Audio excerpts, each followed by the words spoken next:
Hello guys, मेरा नाम है अजय और सोल वर्स में आपका स्वागत है।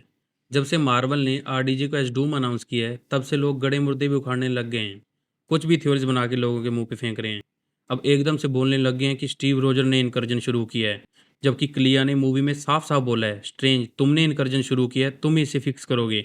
और ये लॉजिक भी देखो क्या दे रहे हैं।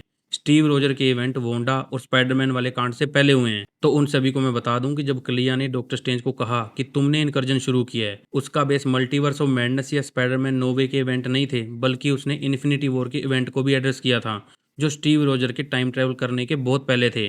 चलो एक एक करके तुम्हें प्रूफ देता हूँ और फिर तुम खुद डिसाइड करना कि इनकर्जन स्टीव रोजर ने शुरू किया या डॉक्टर स्ट्रेंज से गलती से हो गया। पहली बात तो ये, हमने साफ साफ मल्टीवर्स ऑफ मैडनेस में देख ही लिया डॉक्टर स्ट्रेंज के वेरिएंट ने क्या क्या कांड कर रखे हैं और क्या क्या कर सकते हैं।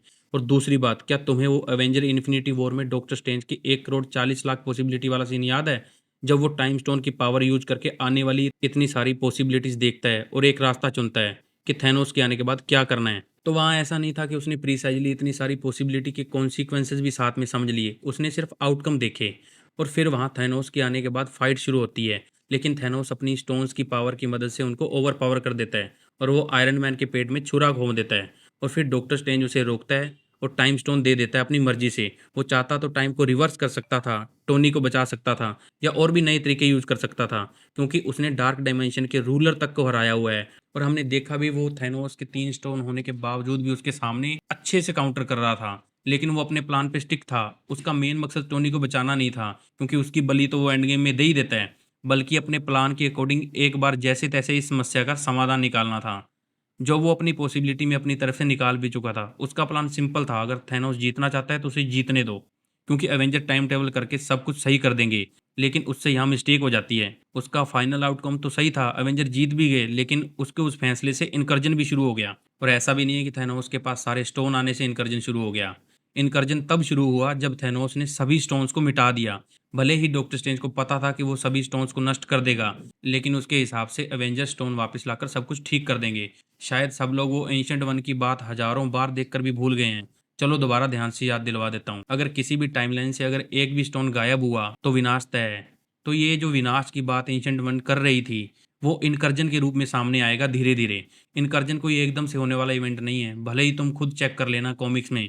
ये चेन इवेंट से शुरू होता है, जैसा कि हो रहा है।